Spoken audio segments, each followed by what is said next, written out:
Yamaraja Caramaya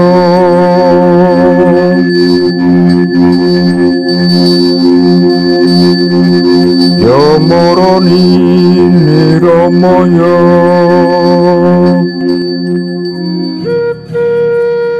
Dalam sejarah Jawa, dunia yang terlihat dan tidak terlihat tidak dapat dipisahkan, membentuk realitas di mana kekuasaan bersifat politik dan spiritual. Di sini, Panembahan Senopati, pendiri Kesultanan Mataram, membuat perjanjian legendaris dengan Kanjeng Ratu Kidul, Ratu Laut Selatan yang mistis. Ikatan mereka lebih dari sekadar mitos. Ini adalah aliansi spiritual yang menentukan kerajaan dan takdir. Perjanjian ini tidak tercatat dalam tulisan, terukir dalam kesadaran Jawa, dibisikkan di istana dan ritual hingga hari ini. Senopati mencari legitimasi, tidak berpaling kepada manusia, tetapi kepada Ratu Kuno Laut Selatan untuk perlindungan gaib. Legenda ini adalah pilar kerajaan Jawa. Seorang penguasa harus menjembatani alam fisik dan spiritual. Raja melambangkan kekuatan maskulin tanah, ratu kekuatan feminin air, sebuah pernikahan suci yang menjamin kemakmuran dan harmoni. Untuk memahami kisah ini, kita harus memasuki dunia di mana tabir antara dimensi tipis, terutama di tempat-tempat suci seperti Parangkusumo. Di sana, ambisi manusia dan kasih sayang Dewi membentuk ikatan yang bergema sepanjang generasi. Ini bukan hanya cerita masa lalu, tetapi warisan yang hidup, janji abadi yang dibisikkan oleh ombak Laut Selatan. Pada akhir tahun 1200-an, ketika kekuasaan Pajang memudar, kekuatan baru muncul dari Jawa Tengah Mataram, dipimpin oleh Panembahan Senopati. Lahir dengan nama Danang Sutawijaya, ia mewarisi hutan Mentaok, tanah yang diramalkan akan melahirkan dinasti baru.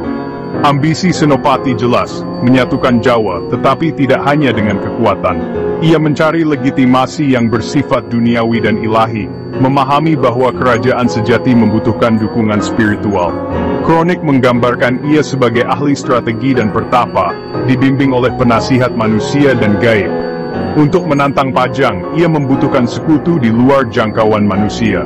Pencariannya membawanya dari istana ke jantung kekuatan mistis alam. Mendirikan kota Gede, ia meletakkan dasar bagi sebuah dinasti.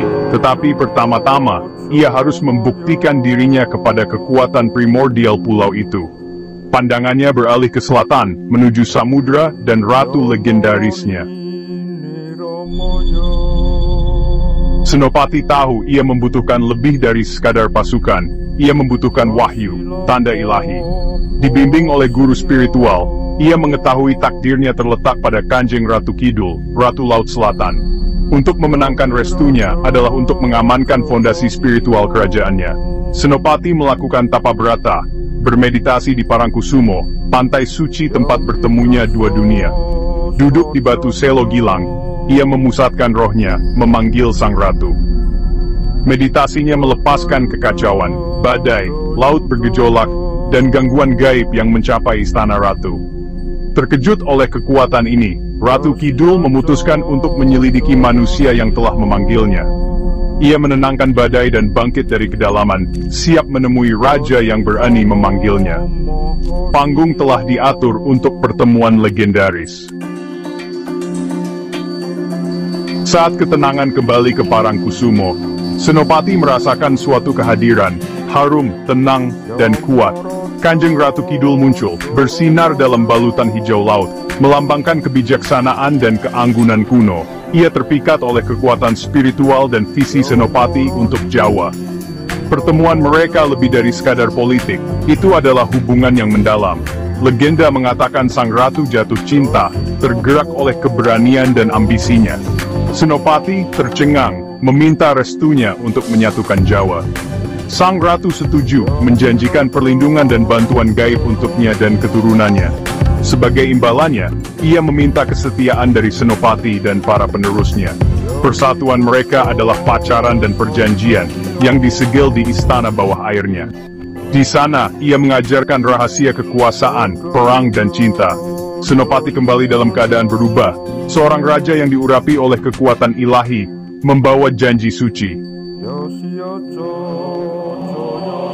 Perjanjian antara Senopati dan Ratu Kidul adalah sumpah suci, aliansi tak terlihat yang berakar pada cinta dan saling menghormati. Sang Ratu menjanjikan perlindungan dan pasukan spiritualnya kepada Raja-Raja Mataram. Sebagai imbalannya, para raja menghormatinya sebagai permaisuri mistis mereka, menjaga ikatan melalui ritual dan pengabdian. Kemitraan ini mendefinisikan Istana Mataram, menyatukan kekuasaan duniawi dan mistis. Perjanjian itu bukan hanya politik, tetapi pernikahan suci diperbarui oleh setiap raja. Ini menanamkan karisma dan legitimasi pada para penguasa, membedakan Mataram dari para pesaing. Kisah ini menjadi landasan ideologi negara, pesan bahwa Raja-Raja Mataram memerintah dengan dukungan abadi Sang Ratu. Mahkota tak terlihat ini adalah kekuatan terbesar dinasti. Perjanjian itu menjadi konstitusi spiritual Mataram dan para penerusnya, membimbing setiap masa pemerintahan raja. Setiap penguasa mewarisi hubungan suci, berfungsi sebagai penjaga perjanjian. Tata letak keraton, sejajar dari Gunung Merapi hingga Laut Selatan, melambangkan peran raja sebagai mediator antara kekuatan kosmis. Laut Selatan adalah tempat terkedukan mitra mistis kerajaan. Bahkan dalam kematian, raja-raja dimakamkan di Imogiri, menjaga ikatan mereka dengan Ratu Kidul. Perjanjian itu membutuhkan pembaruan terus-menerus, melalui meditasi, ziarah, dan ritual. Kesejahteraan kerajaan bergantung pada pengabdian raja. Kelalaian membawa bencana. Restu Sang Ratu adalah kunci kemakmuran dan stabilitas. Ritual Labuhan Alit adalah simbol hidup dari perjanjian, persembahan tahunan kepada Ratu Kidul oleh istana kerajaan. Ini lebih dari sekadar tradisi. Ini adalah tindakan kenegaraan yang vital, memperbarui sumpah kuno Senopati. Utusan kerajaan membawa persembahan dari keraton ke Parangkusumo, termasuk barang-barang pribadi Sultan. Ini diberkati dan dilepaskan ke laut, melambangkan penghormatan raja kepada permaisuri spiritualnya. Penduduk setempat berkumpul, berharap menerima restu Sang Ratu melalui barang-barang suci ini. Ritual ini menegaskan kembali ikatan hidup antara raja dan ratu. Di dunia modern, ini menjembatani material dan mistis, menghormati harmoni kosmis. Labuhan adalah surat cinta raja, dikirim setiap tahun di atas ombak. Legenda Senopati dan Ratu Kidul terus hidup, membentuk budaya dan spiritualitas Jawa saat ini. Sang Ratu tetap menjadi sosok yang kuat dalam seni dan kehidupan sehari-hari. Kehadirannya terasa dalam ritual dan tabu, seperti menghindari warna hijau di pantai selatan. Namun, tradisi ini menghadapi kontroversi, terutama dari kelompok agama ortodoks, yang melihatnya tidak sesuai dengan monoteisme. Ketegangan ini menyoroti tantangan melestarikan warisan sambil beradaptasi dengan kepercayaan modern. Namun, istana kerajaan menjunjung tinggi ritual, memandangnya sebagai penghormatan terhadap leluhur dan keseimbangan kosmis, bukan penyembahan berhala. Warisan ini adalah ketahanan budaya, memadukan animisme, Hinduisme, Buddhisme, dan Islam menjadi satu kesatuan yang unik. Kisah ini adalah metafora untuk sintesis ini, di mana spiritual dan politik, kuno dan modern, hidup berdampingan. Legenda ini bertahan karena memenuhi kebutuhan mendalam akan makna di luar materi. Ini menghubungkan orang Jawa dengan kekuatan mistis yang membentuk takdir.